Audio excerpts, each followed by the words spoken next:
Бакыт деген нерсе ушундай жөнөкөй нерселерден турат. Эгер ой чаптырып, акыл жүгүртүп карасак, бакытка жетелей турган нерселердин бири дагы сатылбайт. Бакытка алып бара турган нерселердин бири да сатылбайт. Баары бекер. Баары Кудай Таалам бизге ушундай кылып бекер берип койгон. Айд Карни деген чоң бир алым бар. Дүние жүзүндө ушу сиздер окуп жүрөсүздөр, кайгырба, капаланба, не грусти, бакыттын сырын аштым деген китептерди жазган чоң алым бар. Ошол адам айтат, мен ушул 40 жылдык, 50 жылдык өмүрүмдө ушу бакытка жетүүнүн жолун издедим дейт. Көрсө дейт, бакыт бир эле сөздөн турат экен дейт. Ыраазы бол, бактылуу болосуң. Ушул эле сөздөн турат экен дейт. 50 жыл издегеним ушул эле бир сөздөн турат экен дейт. Азыр мен сиздерге биринчи бир аз немелерди айтам, андан кийин бизге ошол айткан сөзүбүзгө Курандан, хадистен далилдер тапкенге аракет кылам.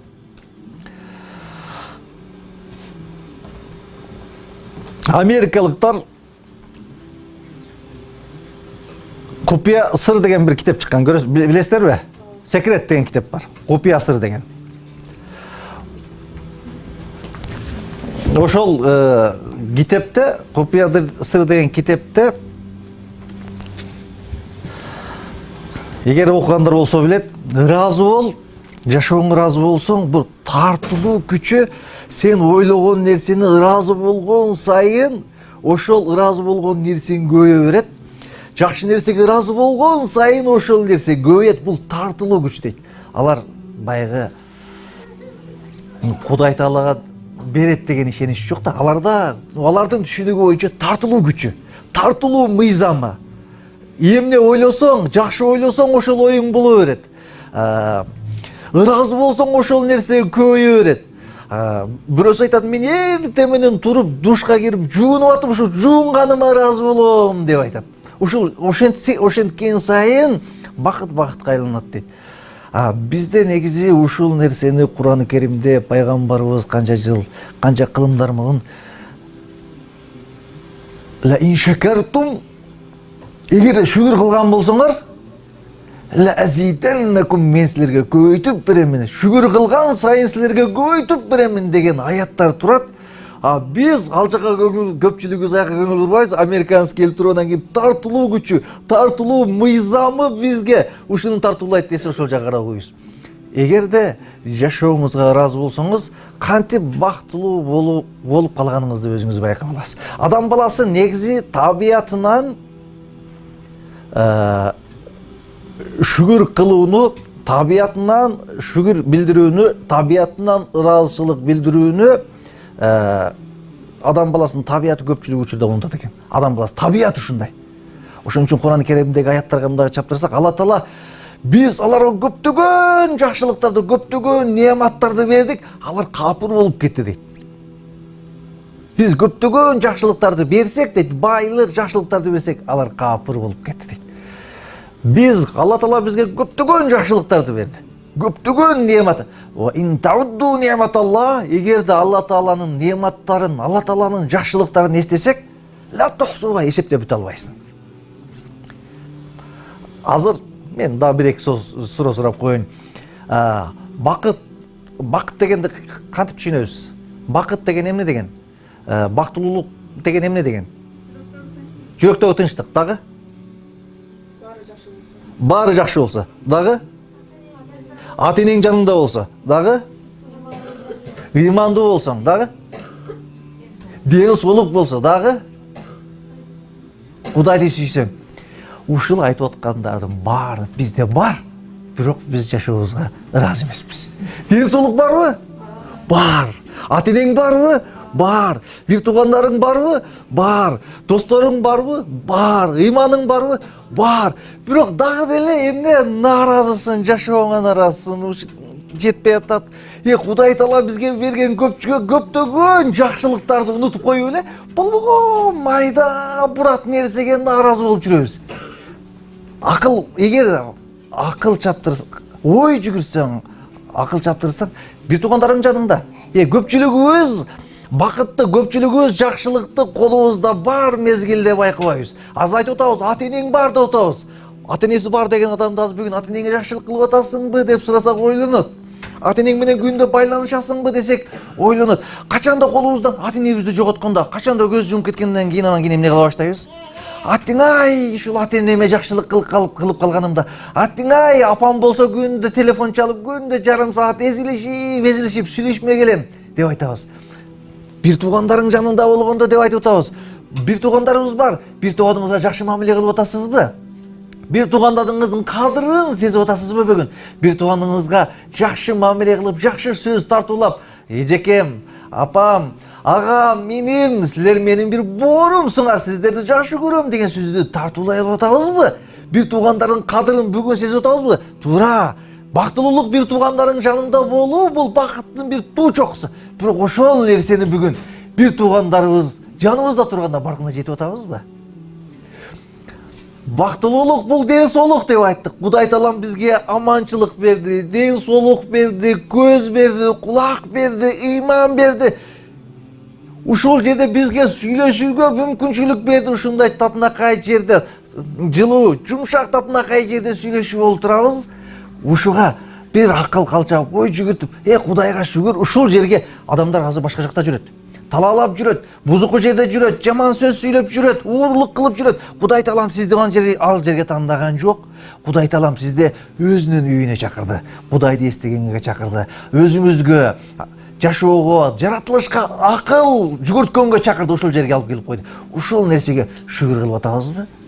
Адамдардын биз пенде табиятынан ушундай көпчүлүк учурда өзүбүз жаныбызда турган көптөгөн жакшылыктардан көз жумабыз да, анан болбогон нерсе үчүн жок, майда бурат нерсе үчүн кайгырып капа болуп жүрөбүз. Ыраазы болуңуз, алхамдулилла. Алхамдулилла. Мына, биз ушул америкалыктар ушинтип айтып атат жашоосунда. Тартылуу күчү, тартылуу мыйзамы, ыраазымын дей берсең жыргап жашайсың, бактылуу жашайсың деп атат. Кантип эле? Биздин пайгамбар эртең менен турганда, уйкуңдан турганда, эмнеге буйрду пайгамбар? Эмнеге буйрду? Эртең менен көзүңүздү ачканда, бетиңизди жууп элек, башыңызды көтөргөндө бизде дуа кылууга буйрду. Алхамдулиллахиллази ахяна ба'да матана ва илайхин нушур.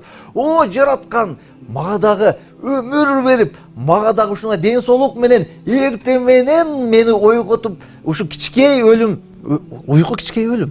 Ушу өлүмдөн мени куткарып, мени дагы да өмүр бергениң үчүн шүгүр Кудайым деген сөздү пайгамбар бизге эмнеде үйрөттү? Эртең менен көзүңүздү ачканда айтууга үйрөттү.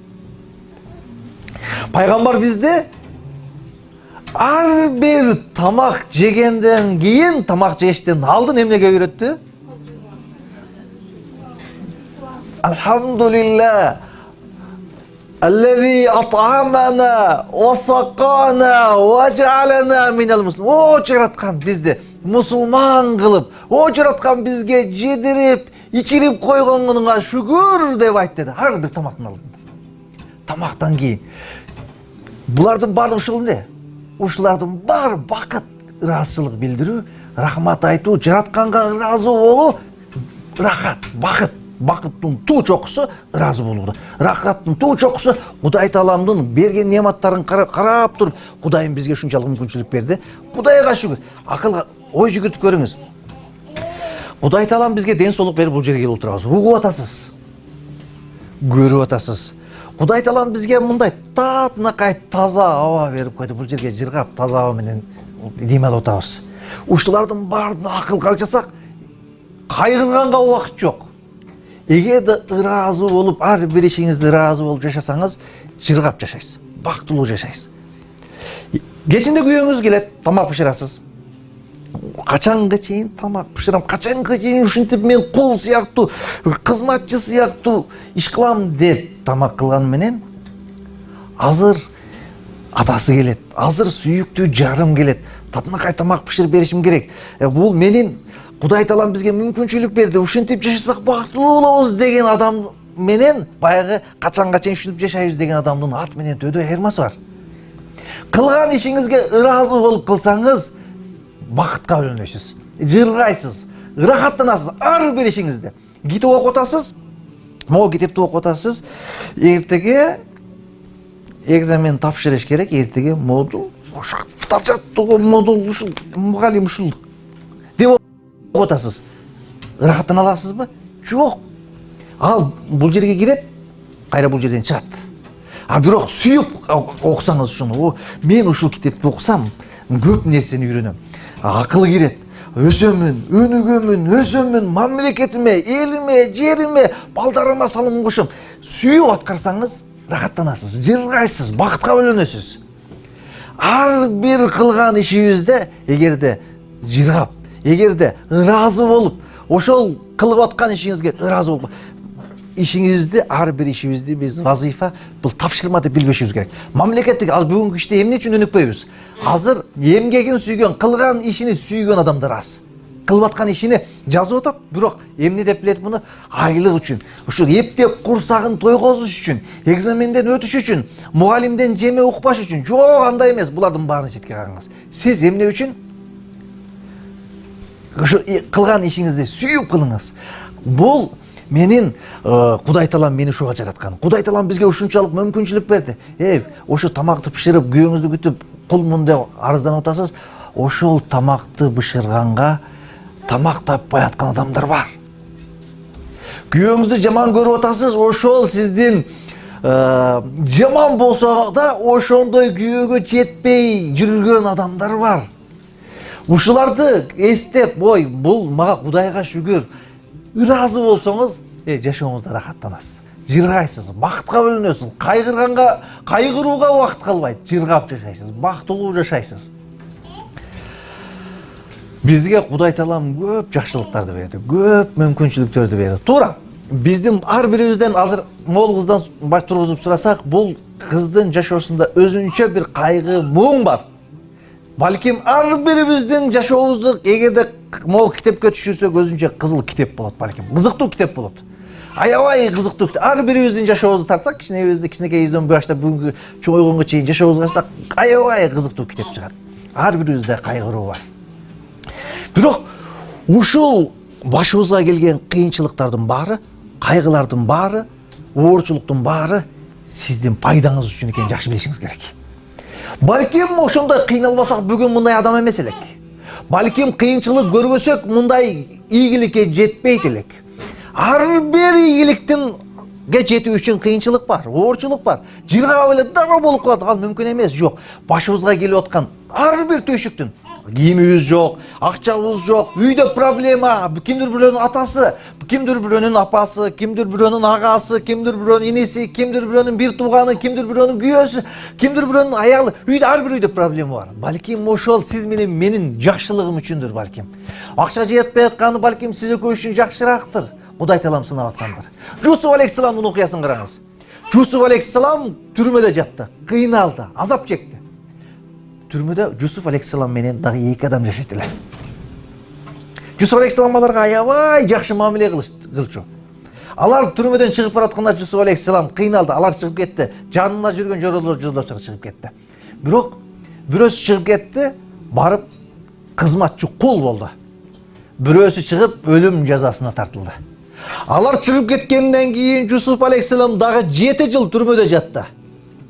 Бирок 7 жыл түрмөдөн чыгып эмне болду? Казынага башчы болду. Падышанын казынасына башчы болду. Балким ийгиликтин, жакшылыктын кечирагы сиз үчүн пайдадыр балким. Жакшылыктын кечирак келгени балким мен үчүн пайдадыр. Мен үчүн жакшыраактыр. Бүгүн баарыбыз жыргап жашап атабыз. Бизде Кудайга шүгүр, ачкачылык жок. Умар ибн Абдул-Азиздин жашоосун карап көрүңүз. Умар ибн Абдул-Азиз ким болгон? Дүйнөнүн жарымын башкарган халифа болгон. Адилеттүү халифа болгон. Ошон үчүн бизде 4 белгилүү Умар, Абу Бакыр, Умар, анан Усман, анан Али 4 халифа бар. Андан кийин дагы халифалар келген, бирок адилеттүүлүгү боюнча аябай адилеттүү болгондугу үчүн Умар ибн Абдул-Азиз 5-ci халифа деп аталынат. Умар ибн Абдул-Азиз bir gün oltursa, Umar ibn Abdülaziz'in kızı ilap geldi. Atake, bugün ayet güneli, eşke çıksam kızlardım bar, tatınakay, jakşınakay, жаңы kiyim alıp alışıptır. Atake, mağa deli bir jakşı kiyim, жаңы kiyim alıp berip koyboysuz bu, dep. Halifanın kızı, dünyanın jarımın başkargan adamın kızı gelişin. Biroq Umar ibn Abdülaziz'in çöntөгүндө тыйын жок эле. Kızını boğruna alıp, жаш kızının başlarından, çaşından sılap boğur orup çekesinden öptü. Ay kızım, şunda öyle, sağa kiyim alıp berip koyup durmun. Жүрчү kızım de ondan kolundan jetilep. Oşol mamlekettin kazınasının başkaruç adamı vardı.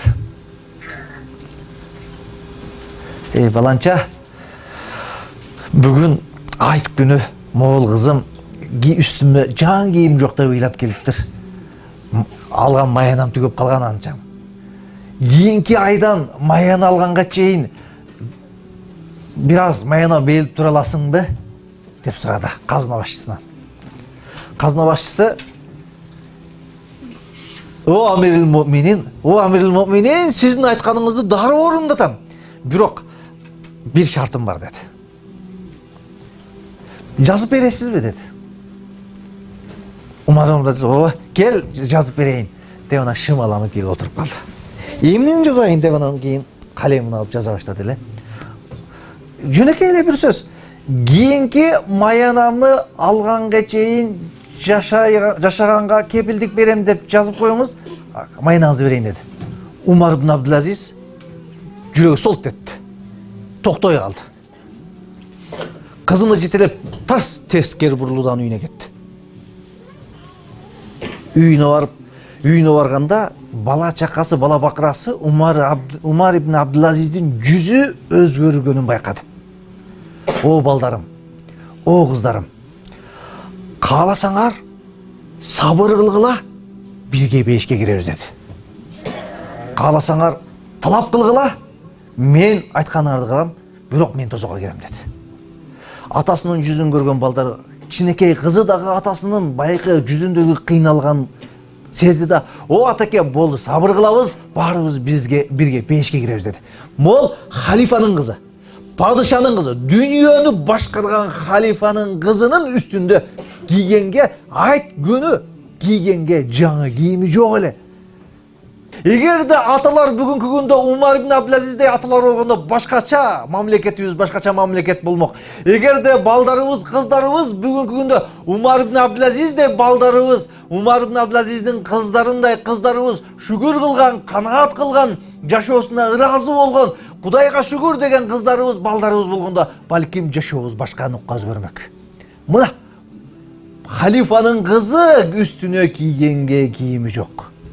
Халифанын кызы айт күнү, майрам күнү кийингенге кийинип чыкканга кийими жок. Үйдө канча кийимиңиз бар десем, азыр кимдир бирөөлөр, канча курткаң бар десе, балким кимдир бирөө эсептеп албайт. Биз жашообузга Кудайга шүгүр дешибиз керек. Ыраазы болуп жашашыбыз керек. Ой туугандар, бүгүнкү күндө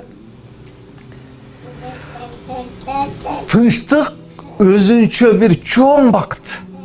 Мамлекетте тынч болуп турганы, мондай бейпилдикте монтип олтурганыбыз чоң бакыт, чоң рахат. Эгерде баркына жетпесек, bundan коргалышыбыз толук ыктымал. Азыр кээ бир мамлекеттер бар.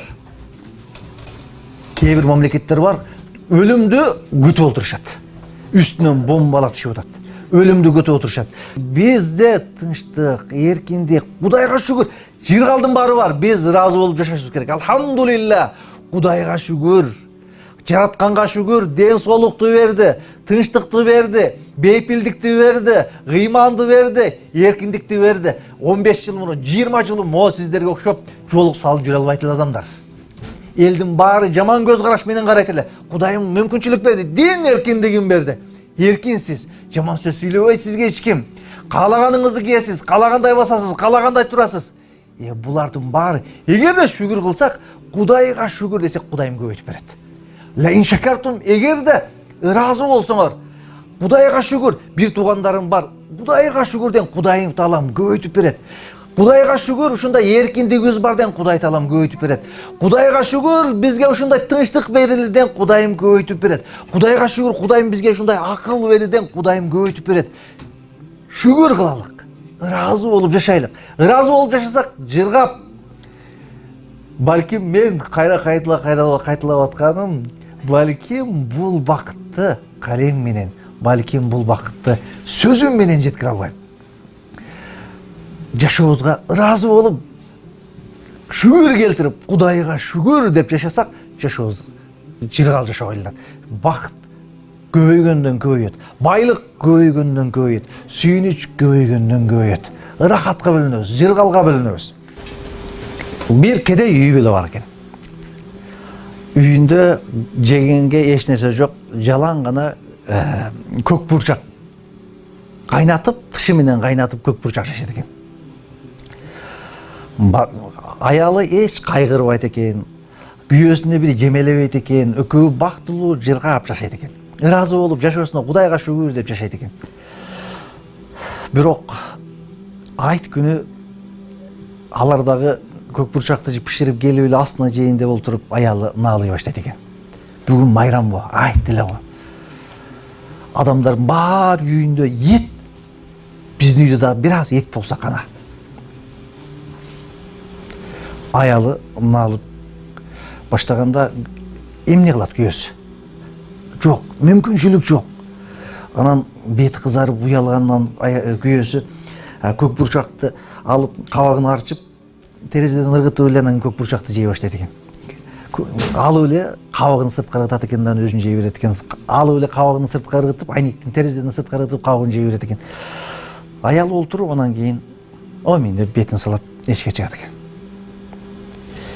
Сыртка чыкса, үйдүн арт тарабында дүгүр добушу болот экен. Барса, ошол терезенин түбүндө бирөө олтурат экен. Артынан акырын барса, о Кудай, ушундай бүгүн ырыскымды кенен кылганыңа шүгүр. О Кудай, бүгүн ушундай ырыскымды кенен кылганыңа шүгүр деп, байкы көк бурчактын сыртыны жалап олтурган экен.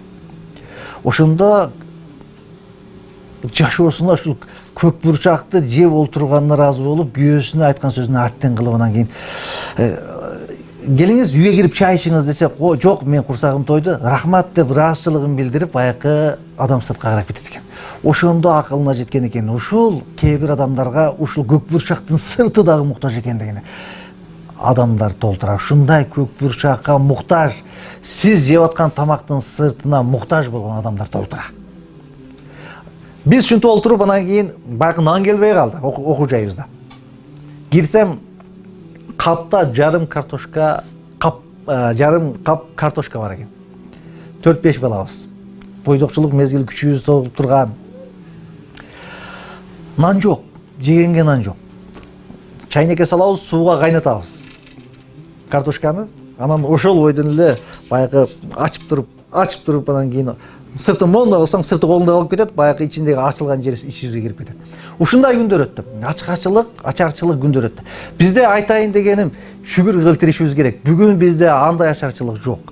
Бизде бүгүн туура арабызда кээ бир адамдарда болуп калышы мүмкүн, бирок анчалык деңгээлде көк бурчакты айлап жылдап жегенге анчалык даражага жете элекпиз. Айтайын дегеним, жашообузга ыраазы болуп жашашыбыз керек. Кудайга шүгүр, алхамдулилlah. О жараткан ушунчалыгына шүгүр, барына шүгүр деп жашашыбыз керек. Ошондо жашообуз бакытка айланат. Анда эмесе мен кээ бир аяттарга, хадистерге токтоло кетелик. Шүгүр деген сөз негизи араб тилинде алынган. Шүкүр деген сөз. Америкалыктар айтып аткан баягы шүгүрчүлүк, ыраазычылык биздин жашообузда, күнүмдүк жашообузда балким миң деп саналат. Эртең менен турганыбызда эмне деп турабыз дедик? Алхамдулиллахиллади ахяна ба'да ма аматана ва илейхин нушур. Эртең менен бети колуңузду жууп, күзгүдөн бир тиктегенде эмне деп айтасыз? О жараткан, менин жүзүмдү кооз сулуу кылып жаратканда, менин кулк мүнөзүмдү сулуу кылып жаратты, сага шүгүрлөр болсун деп айтасыз. Намазга турасыз, бир күндө канча Фатиханы окуйсуз? Ya, bir günde kança жолу Фатиханы окуйсуз? Alhamdulillahi Rabbil alamin. Alhamdulillahi Rabbil alamin. Ar-Rahmanir-Rahim. Maliki yevmiddin. O жараткан, o аламдарды жараткан зат, сага шүгүрлөр болсун, сага мактоолор болсун. Булардын баары шүгүр. Саждага барсаңыз, саждадан турганда, рүкүдө эмне деп айтабыз? Баары Кудай Таалага мактоо, баары шүгүр, баары ыраазычылык. Эгерде маани берип окусаңыз, алхамдулиллахи.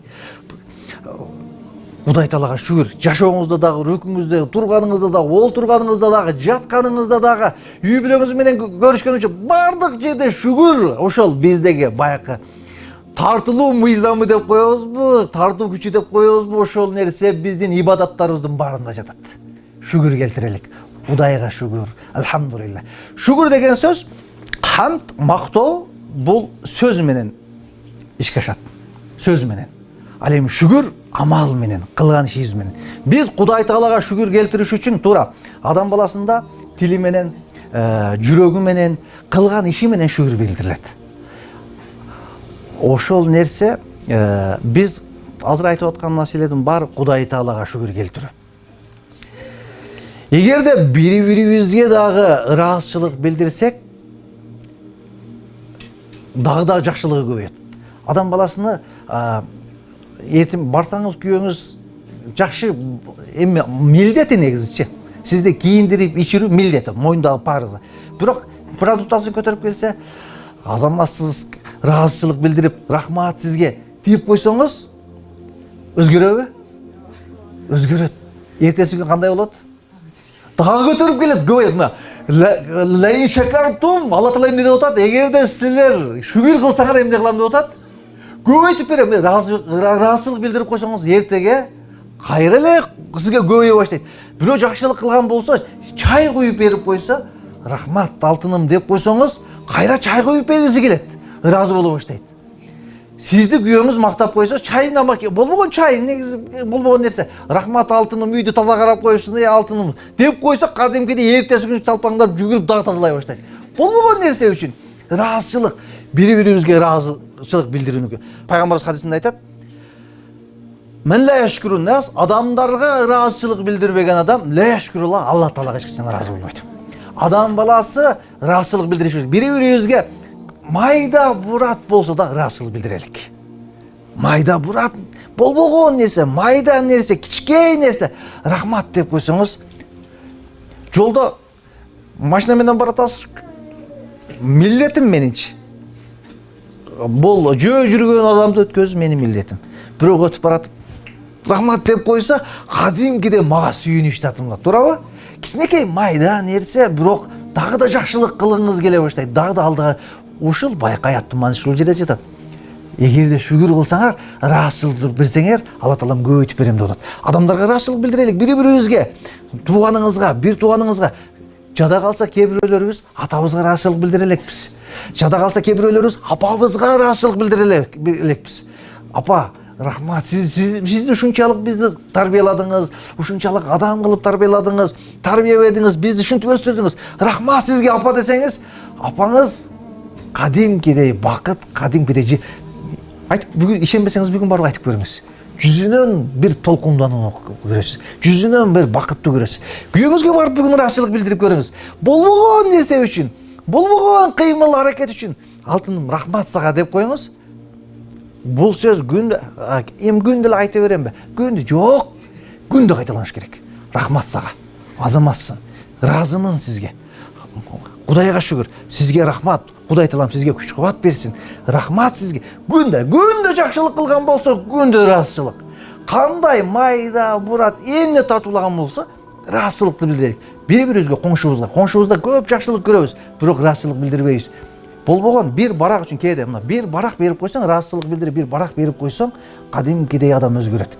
Болбогон бир сөз үчүн адамдын жашоосун өзгөртөт. Азаматсың деп койгон, рахмат деп койгон сөз кээ бир адамдардын жашоосун бүтүндөй өзгөртөт. Кээде бир эле мугалим азаматсың деп койгон үчүн студент 100% өзгөрөт. Анын өмүр бою күтүп жүргөн сөзү, мугалимдин эме деген сөзү, азаматсың деген сөзү. Азаматсың деп койсо, эртеси күнү ал 10 саат бою ошол байкалсаңыз башка сабактарды коюп азаматсың деген мугалим сабагына даярданат. Сөз, ыраазычылык. Бири-бирибизге ыраазычылык билдирсек, бири-бирибизге жакшылык тартууласак, жашообуз жыргала айланат.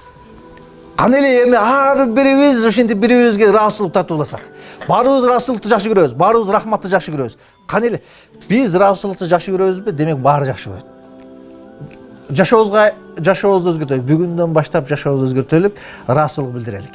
Ар бир адамга, жаныңыздагы досуңузга, ата-энеңизге, бир тууганыңызга, агаңызга, энеңизге кадимкидей жакшылыгы көбөйгөндүгүнү, ошол жакшылыгын дагы көбөйткөндүгүнү байкайсыз, сезесиз. Эгерде жакшылык кылып атам, ыраазычылык билдирип атам, өзгөрбөй койдуго деп бир айдан кийин анда келиңиз, мен кепилдик берем. Өзгөрүшүнө мен кепилдик берем, көбөйүшүнө мен кепилдик берем. Пайгамбарыбыз саллаллаху алейхи вассалам караңыз. Пайгамбардын күнөөсү кечирилген.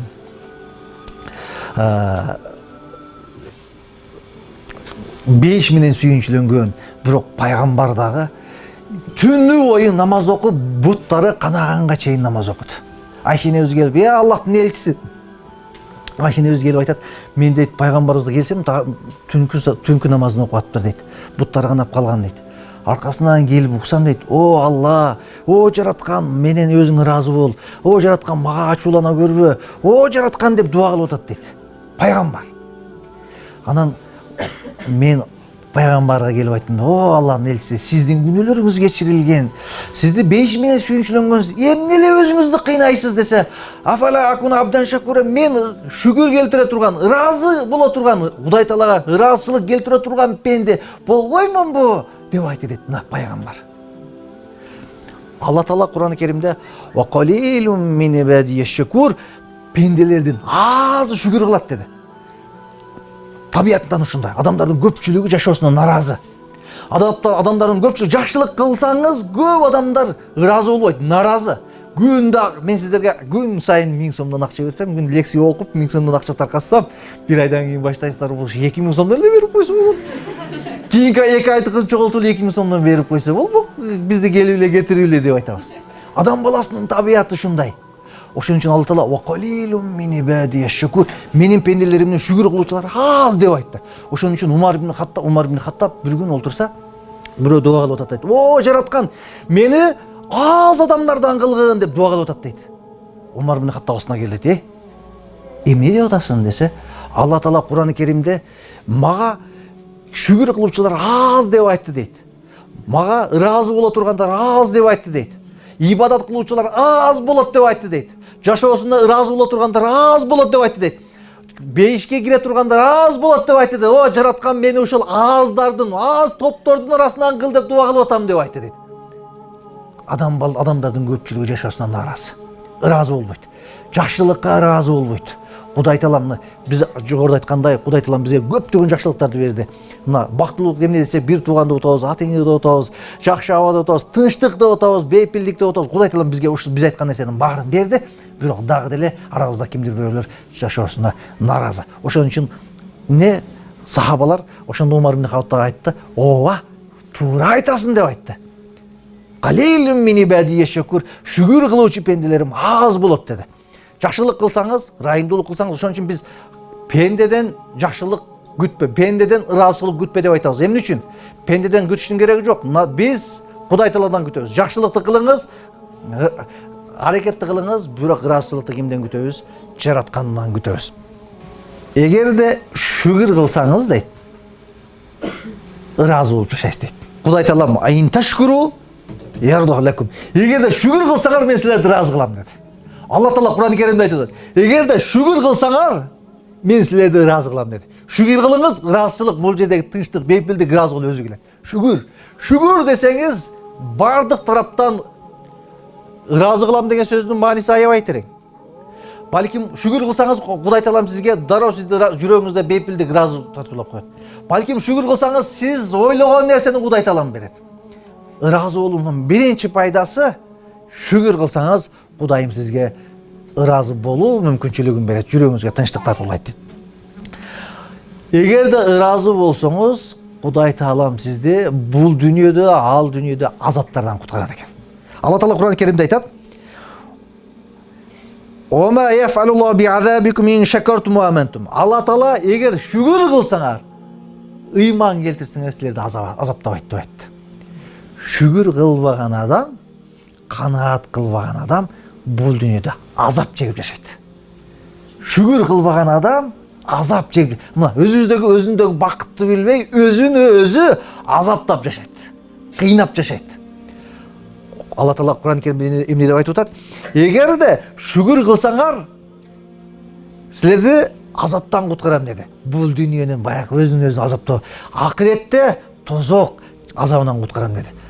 Ибн Ката да айтат: "Инналлаха ла ю'аззиб аш-шакир." Алла Таала шүгүр кылуучу адамды азаптабайт деп айтты. Алла Таала шүгүр кылуучу адамды, ола момунду шүгүр кылуучу адамды Алла Таала азаптабайт деп айтты. Шүгүр келтириңиз, бул дүйнөдө жыргап жашайсыз. Шүгүр келтириңиз, ал дүйнөдө жыргап жашайсыз. Шүгүр келтирүүнүн дагы бир пайдасы,